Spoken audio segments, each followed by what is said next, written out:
Bismillahirrahmanirrahim. Assalamualaikum warahmatullahi wabarakatuh.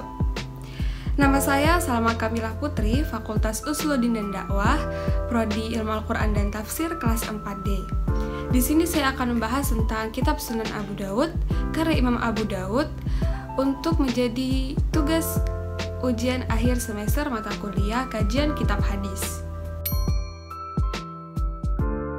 Imam Abu Dawud bernama lengkap Abu Dawud Sulaiman bin Al-Ash'ad bin Ishaq bin Bashir bin Shiddad bin Amr bin Amron Al-Azdi As-Sijistani. Ia lahir di Sijistan, di daerah yang sekarang masuk ke daerah Afghanistan pada tahun 202 Hijriah dan meninggal di Basrah pada tahun 275 Hijriah.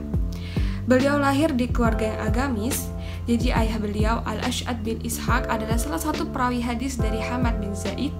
Saudara beliau Muhammad bin Al-Ash'ad itu juga seorang yang menekuni ilmu hadis, dan anak beliau kelak akan menjadi pakar ulama hadis. Jadi beliau memulai perjalanannya itu dari perjalanan keilmuannya itu sebenarnya dimulai dari muda, tapi mulai berkelananya itu di bawah umur 19 tahun. Hampir masuk 19 tahun beliau mulai berkelana ke Baghdad, lalu beliau melanjut ke Syam, Mesir, Khurasan, Herat, Kufah, dan lain sebagainya sampai di Basrah. Akhirnya beliau menetap di Basrah. Di antara banyak perjalanan keilmuan itu, beliau bahkan bertemu dengan guru-guru dari Imam Bukhari dan Imam Muslim, yaitu Ahmad bin Hanbal, Utsman bin Abi Syaiban, dan Qutaibah bin Sa'id.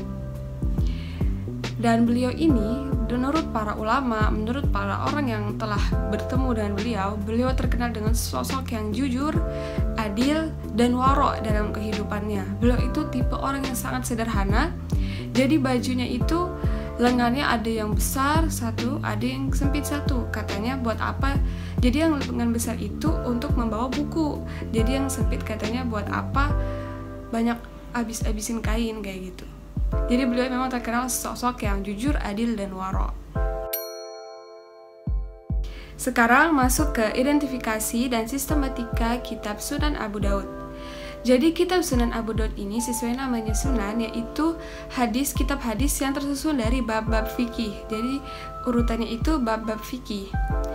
Jadi sebelum Sunan Abu Dawud ini diciptakan, ditulis, itu kitab hadis masih bercampur dengan kisah-kisah dengan fadail amal dan lain sebagainya. Maka kitab Sunan ini muncul dan hanya berisi tentang hadis-hadis yang membahas tentang hukum-hukum atau sunnah yang berkaitan dengan hukum.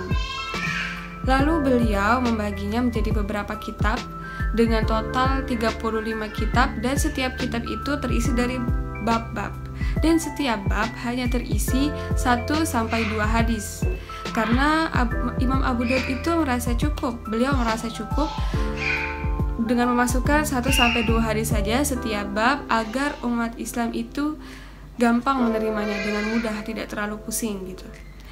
Lalu beliau itu menyaringnya dari 5 juta hadis yang beliau hafalkan itu ke 4.800 hadis, atau sebagian ulama menghitung 5.274 hadis yang dimasukkan ke dalam Sunan Abu Dawud. Lalu dalam hadisnya beliau tuh dalam kitabnya beliau beberapa kali memasuki hadis dhaif, karena bagi beliau hadis dhaif itu lebih utama daripada perkataan pendapat sahabat atau tabi'in. Berikut saya tampilkan cover Sunan Abu Dawud cetakan Ar-Riyadh. Jadi di cetakan ini saya menemukan hanya terdapat 1 jilid kitab sunannya. Dan berikut untuk menggambarkan sistematika kitabnya. Ini adalah halaman pertamanya. Jadi ini ada kitab pertama, yaitu kitab Thaharah. Jadi setiap kitab terbagi menjadi beberapa bab, dan setiap bab hanya diisi oleh 1-2 hadis saja.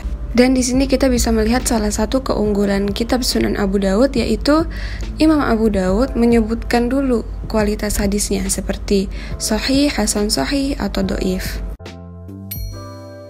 Oke, baik. Mungkin sampai sini dulu penjelasan saya tentang kitab Sunan Abu Dawud. Semoga saya dan teman-teman yang menonton bisa meneladani kitab Sunan Abu Daud dan bisa semakin menelaah kitab ini. Terima kasih sudah menonton. Assalamualaikum warahmatullahi wabarakatuh.